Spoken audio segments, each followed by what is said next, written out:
Okay, ladies and gentlemen, welcome back. This is, of course, part 2 of our Industry Insights talks.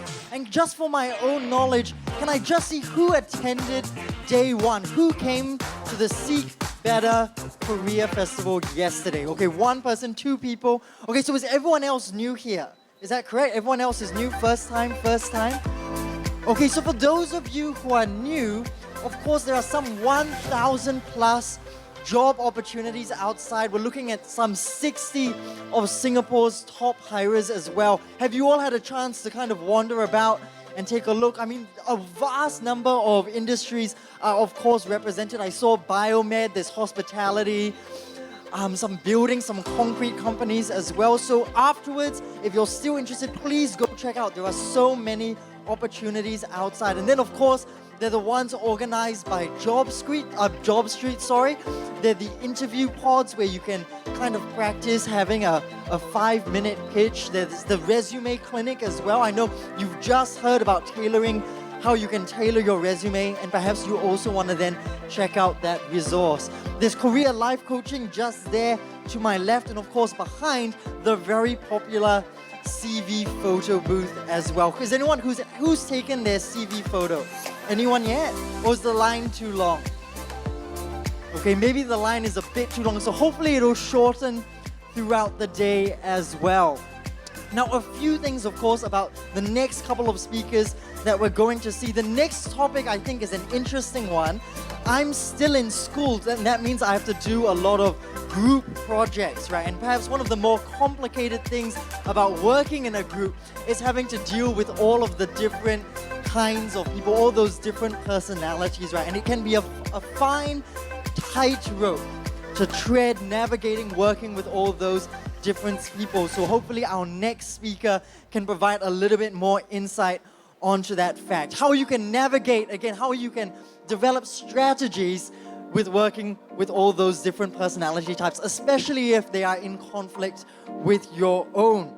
So presenting on that very topic, we have Rishi Rathore from the Gallup organization right here in Singapore. Ladies and gentlemen, let's give him a warm welcome to the stage.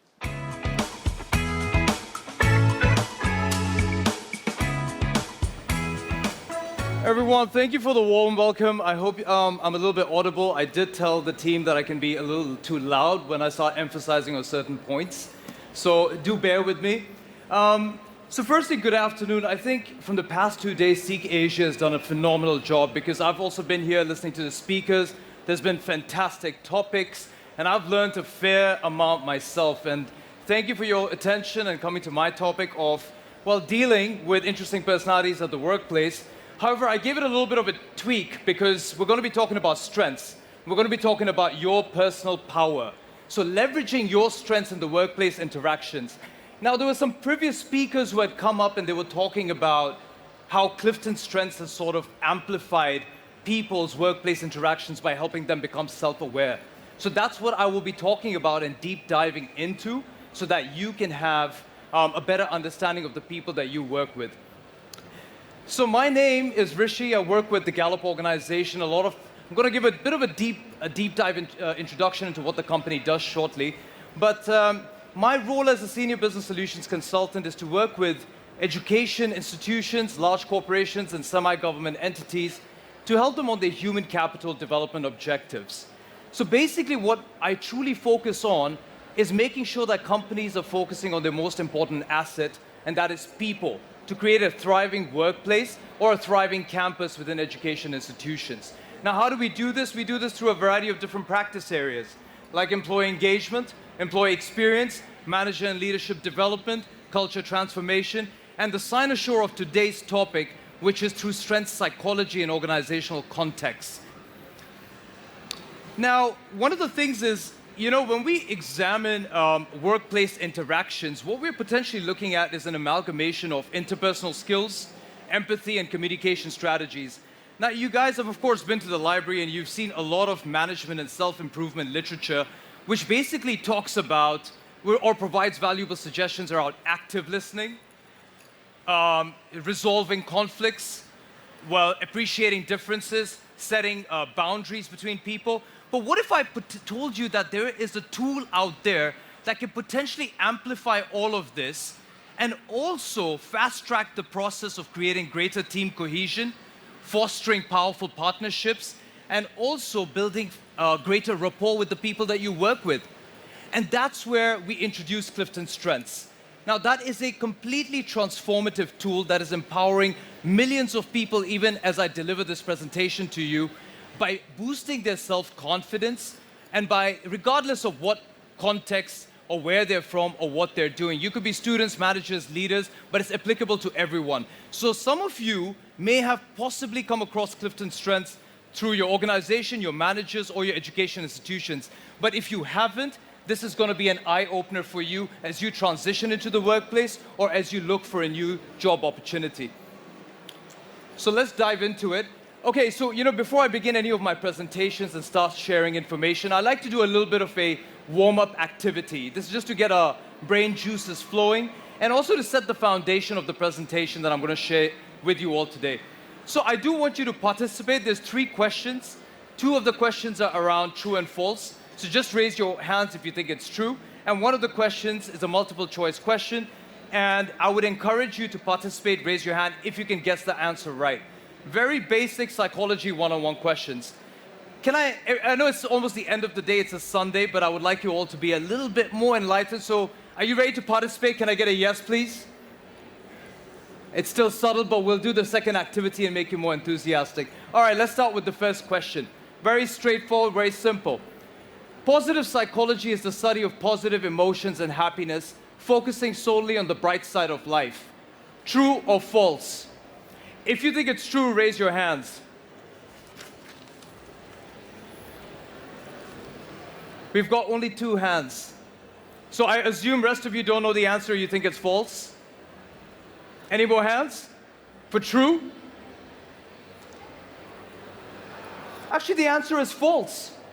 Because in positive psychologists want you to maintain the function that you look at the positive side of life. However, you want to manage your weaknesses.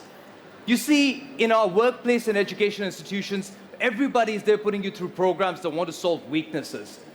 But you don't have to solve your weaknesses, you just have to manage them. You have to be cognizant of what your weaknesses are so that they don't become a hindrance to your success. All right, let's see who can guess this one, right? What is the probability that there is another person in this world that exactly thinks, feels, and behaves like yourself? A, 1 in 250,000. B, 1 in 176,000. C, 1 in 13 million. Or D, 1 in 33 million. Who can guess this answer? What is the probability that there's another person in this world that exactly thinks and feels and behaves like you? Anyone wants to guess?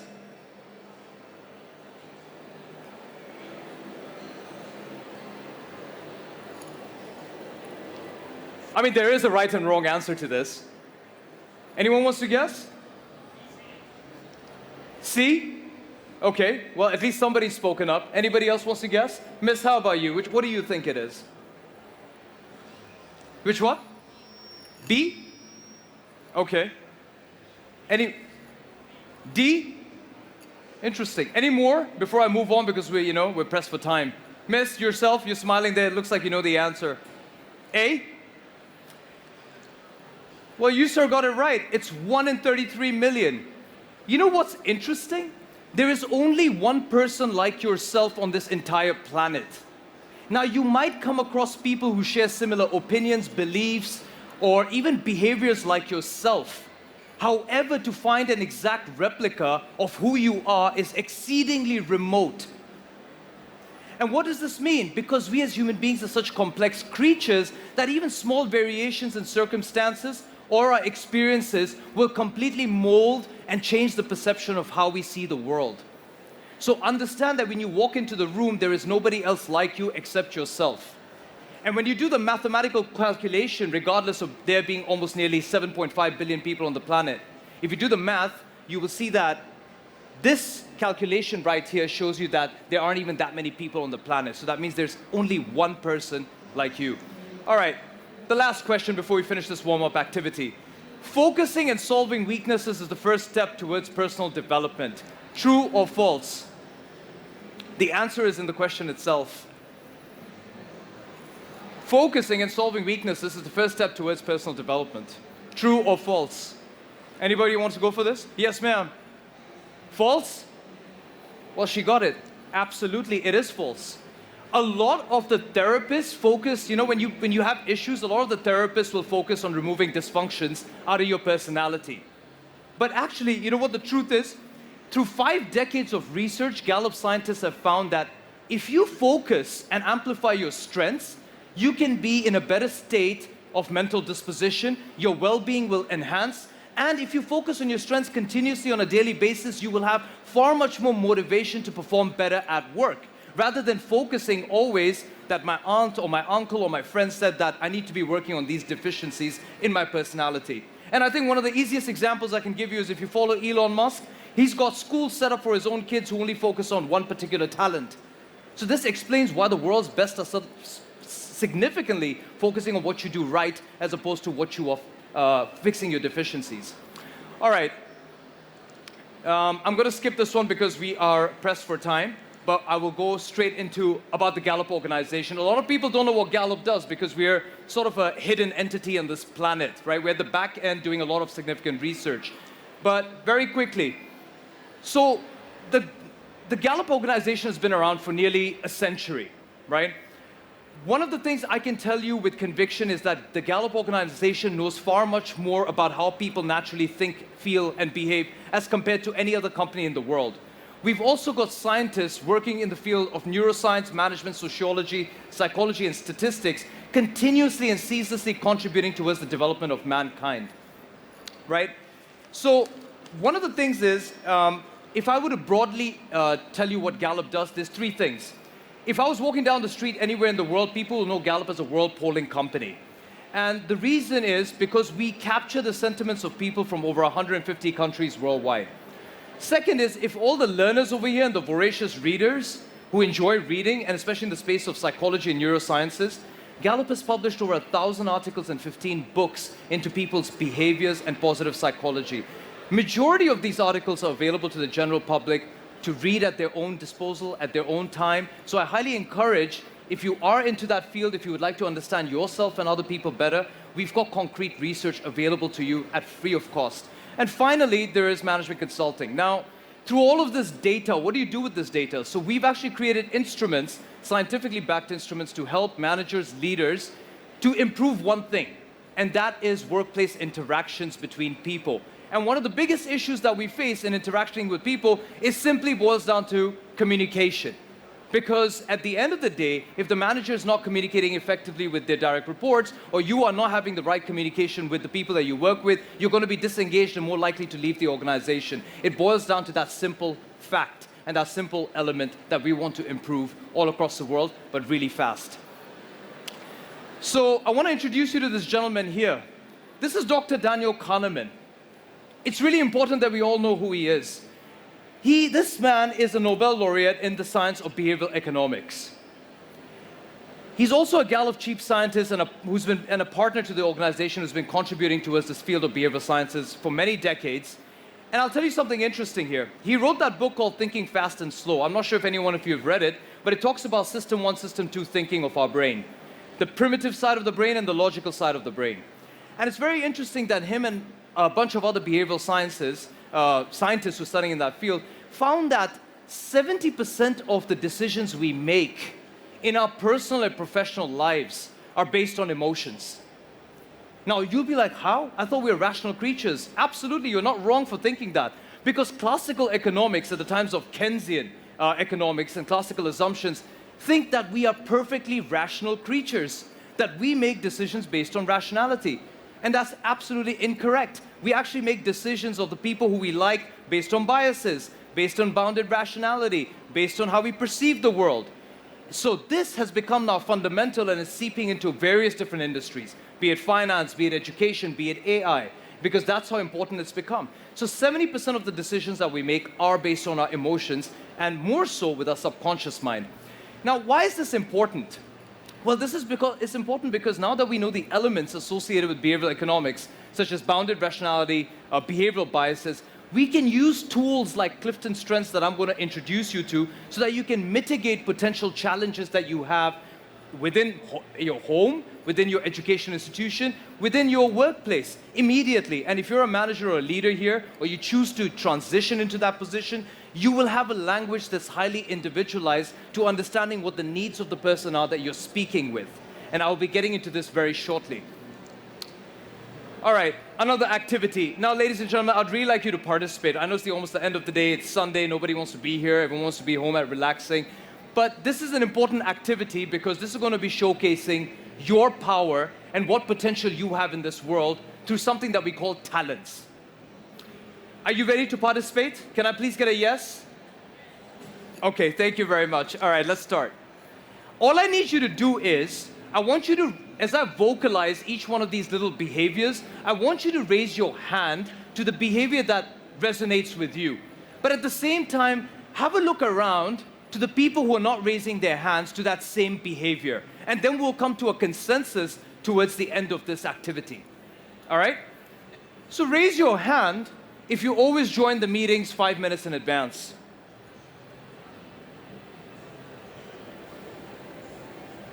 Okay, and have a look around you. There's some people who didn't raise their hands, right? Be observant of that.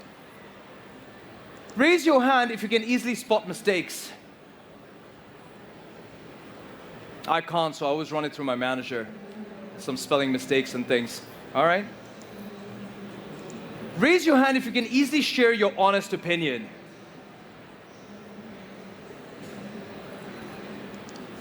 All right. Raise your hand if you can easily remember the details of a person after you meet him or her for the first time.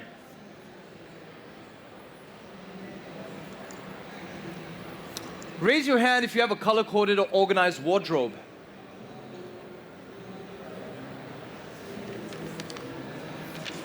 Ladies and gentlemen, you know what you saw over there? Basically what you saw, that activity shows behaviors that are common. A lot of you raised your hands to it because of your innate drivers. And what we say is subconsciously. Now here's the thing. A lot of you raised your hands to what came natural to you, but if you observed around you, what was natural to you is not necessarily natural to the other person. And this comes to the fundamental of biases. But before I get into that, the powerful thing here is those little behaviors that you saw, we call them characteristics or idiosyncrasies, which give us a cue to our talents. So what really is a talent? Now, Gallup defines talent as a naturally recurring pattern of thought, feeling, or behavior that can be productively applied. So what is a strength? Because we've been talking about strengths, right? So strength is the ability to deliver consistent, near-perfect performance in a specific task. But hold on. How do we get to a strength? I've been talking about StrengthsFinder. A lot of people talk about it, but how do we get to strengths? There is a formula. And the formula goes like this. First, you identify your talents. Then you spend the right amount of time investing in those talents so that it becomes a strength. And now the key element over here is investment. See, let me tell you what. Clifton Strengths was introduced in 2001 to the world. Before it was introduced to the world, it was one of the first of its kind personality development tool that's a web-based tool at the time that was introduced to the world. So before it was introduced, a lot of people around the world went around seeking who they are through the process of self-discovery through books, their families, their relatives, or their external environment. However, Gallup fast-tracked the entire process so that you could put a finger on what you're good at and start focusing exactly in that area that you can amplify your life in. Now, you know, I do get this question a lot of times, you know, when we talk about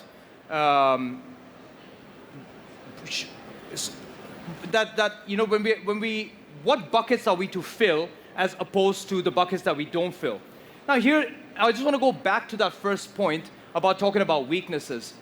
See, what happens is once we've identified our talents, right, this is the way we naturally think, feel, and behave. If we haven't identified, we spend a lot of time in self-discovery. But the part over here is investment, right? As we're growing older, some people are lucky enough to be self-aware or have maybe perhaps are born in an environment where people can support them or help them identify what they're good at. But the issue happens for majority of us that we can spend decades a lot of time investing in the wrong area. And then we finally come into careers that we're not satisfied in or doing things that we're not satisfied in. So sometimes we could be transferring certain talents that may not be conducive to us into making it strengths or potentially even just weaknesses that we're amplifying within us. So that becomes a bit of an issue.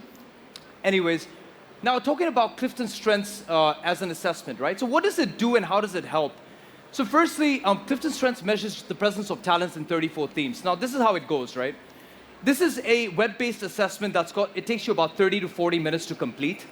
And it captures your top of mind responses on a Likert scale of 177 statements. Now, you know, what you see over here are like about 8 to 9 talent themes across 4 different domains: strategic thinking, relationship building, influencing, and executing. Our scientists studied about 2 million individuals and over 50,000 leaders over the course of 5 decades to come up with these 34 talent themes. If you do take a picture of this, you can cross-check with this with the dictionary. You'll see some of these terms are not even there in the Oxford Dictionary, like connectedness. Adaptability, as you know it, does not really mean adaptability as what you would see in the dictionary. Maximizer. So all of these are basically labels of how people were responding to a particular stimulus. And it took them 5.5 decades, basically identified 250 talent themes, and they funneled down to 34 which exist in each one of us. So when you do the assessment, it provides you with 3 reports. First is an insight guide, right? That is very individualized to who you are. So it gives you a full collective analysis of who you are as a person. And also there's a top 5 report which looks at your signature themes. Now, I don't have a sample report with me here to share with you all. You can find it on Gallup's website. But I want you to visualize this. When you do the assessment, it will identify right from number 1 to 34 your talent themes in the order of intensity. For example, I lead with analytical. That is my number 1 talent theme. So it's really intensified. But one of the things it also provides you is with your weaknesses from 29 to 35. The things that you should be cognizant of that you don't have when you're interacting with people. Now, one of the questions I do get from people, and this is very interesting, is that should I ever do the assessment again? Well, the thing is you never do the assessment again. You only do it once in a lifetime. And why is that? Because over the past several decades, scientists have identified that our brain doesn't really change that much. And this comes through the area of neuroplasticity, talking about the brain's ability to change. Actually, what neuroplasticity shows is that the ability for us to change in adulthood actually tapers down significantly after the age of, before the age of 25. So if somebody meets you 10 years later and they're like, oh, you're a significantly different person, actually you're not. You're the same person, but you've just gained new skills on how to deal with people. But your innate drivers, a certified coach could actually identify and see that you're pretty much the same person that you were in your young age. The only two scenarios where you would do the assessment again, the first time would be if you've gone through a crazy life-altering experience. Like, God forbid, somebody passed away, changed your complete perspective about life. Or the second thing is if you're doing the assessment about 10 to 15 years apart. Perhaps you did it when you were in university, now you're in the workspace. So there's been a massive change. So those are the only 2 circumstances that warrant you to do the assessment again. But the first time is the most accurate and your purest self of who you are. Now, let's talk about the history of Clifton Strengths and how it came into being. The gentleman you see here, Don Clifton, he's actually the grandfather of our CEO, John Clifton. And before I unwrap this quotation here, I want to explain a little bit about who this man was and how strength psychology came into being. The gentleman over here was actually a World War II veteran. He came back from, he was flying B-24 flight navigators, and he came back and he won an award in heroism. And what happened was he had seen enough of war, and now he wanted to spend time doing something good for mankind. So he spent the next few decades trying to understand what sets the world's best apart from people who are doing mediocre in that specific field itself. One of the interesting things that he found, and you will find this yourself too, is that if you go into any library like himself, all the psychology books were solely focused on what is wrong with people and focusing the deficiencies within people. So that's when he sat down with prominent psychologists and he asked them one question. What would happen if we studied what was right with people versus what was wrong with them? And this is what we continuously do at home, in education institutions, or even with managers. So the whole idea of this, like Rest they say, is history, because he spent over 5 decades trying to understand what would happen if we study what's right with people. And you know one of the interesting things that he found? Regardless of your vocation, the people who are doing exceedingly well in certain areas of their life, be it salespeople, CEOs, CHROs, they were all focusing on their strengths as opposed to managing their weaknesses.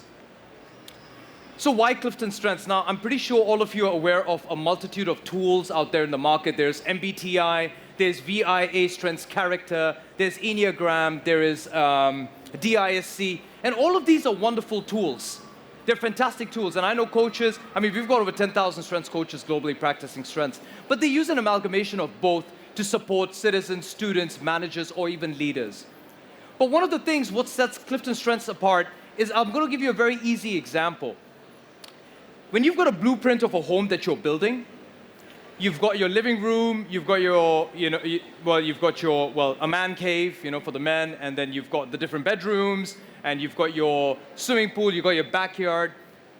All of these are labels of different areas of basically your blueprint of your home.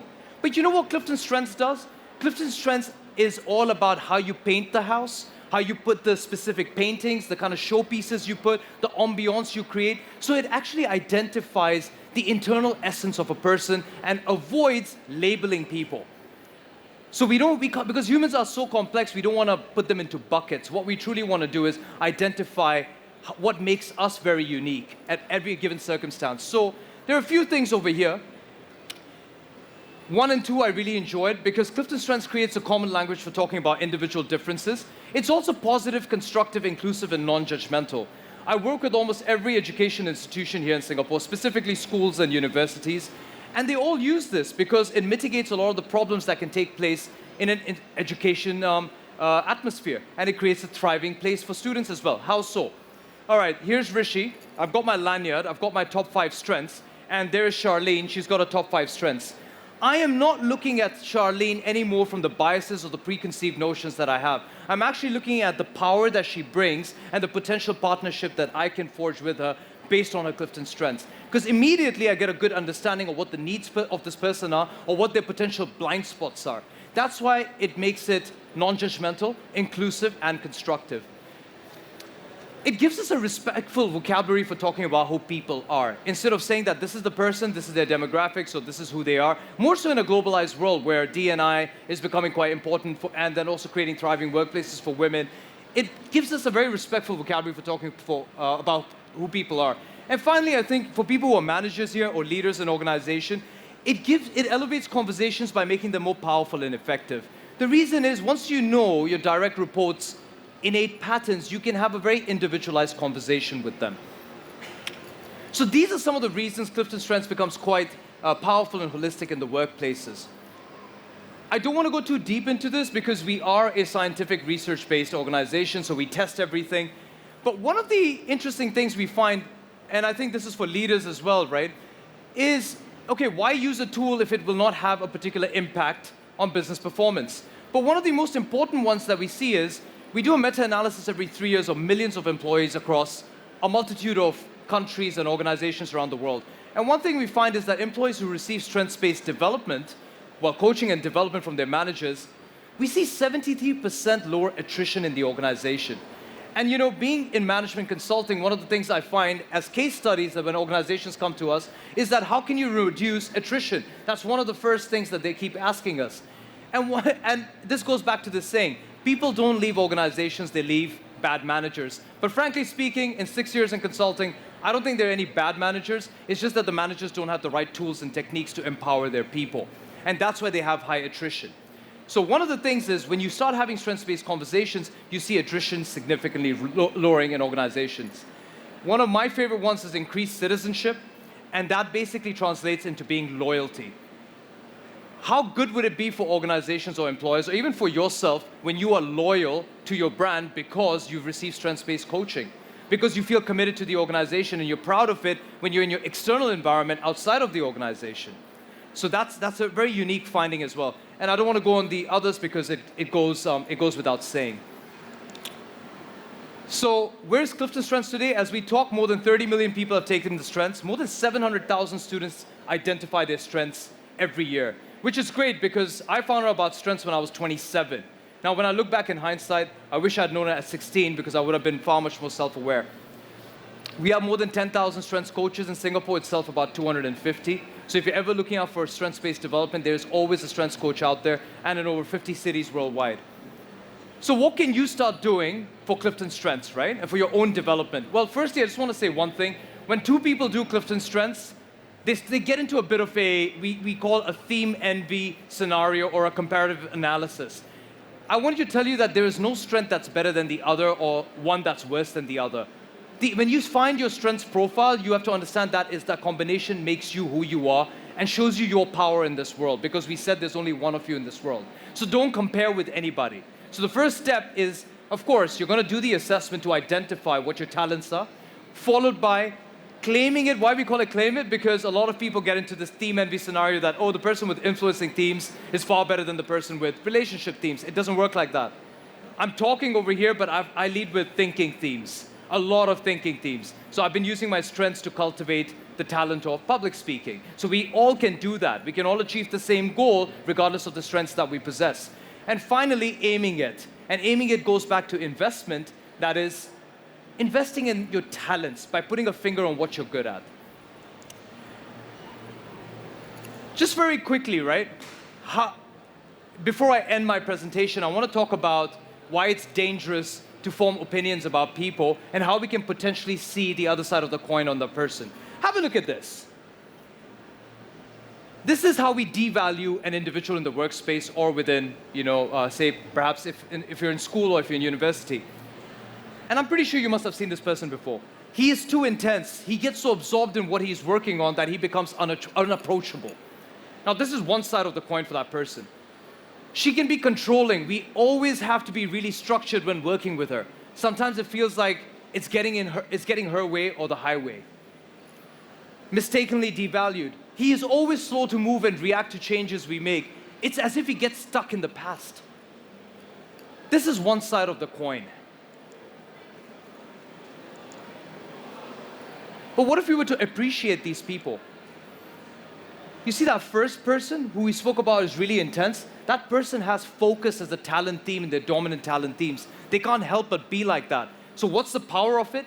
He's disciplined, and his purposeful approach keeps us from time-consuming distractions. This is what people with focus bring when you partner with them. The next person, the lady who's too controlling, well, what's her superpower? Discipline. She's super organized and efficient. She makes all of us very productive even when the unexpected happens. The pandemic has hit, but I can assure you somebody with high discipline is still going to be very, very productive. That's who you want to partner with when crisis comes in. Finally, the person who's very slow to make decisions. Context. He helps us avoid the mistakes we have made in the past. So you see the value, the other side of the coin, and how you can appreciate people. So when you observe a particular behavior or something that you don't really like about that person, see the other side of it, and you will see that they do possess a superpower that can help you in whatever endeavor that you're focusing on. So finally, as next steps, I just want to let you know that the assessment is available on the Gallup website. Don't go for any of these other assessments.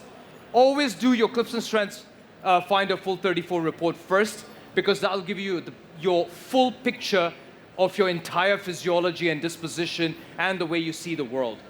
If you're a student, have a look at Clifton Strengths Finder for students. So if you're in universities or doing your master's program, majority of the education institutions in Singapore use this, and career counselors do have this. So if you want to explore more, go by all means understand it through them. Then of course we have Clifton Strengths for managers and leaders as well. Of course Gallup does a plethora of things around strengths-based coaching. So this was it. I just want to end my presentation by a quote from Don Clifton. He said, "Don't go try becoming somebody else. All you can do is become more of who you are." Ladies and gentlemen, that's it from me. Thank you very much. So I'm just going to open it up for any questions that you have. I just want to straight off the bat, as you can see, we have a lot of theory at the organization. I may not have all the answers, so just give me your name and your email. I will come back to you. But if you do have any questions associated with strength psychology, feel free to ask me now.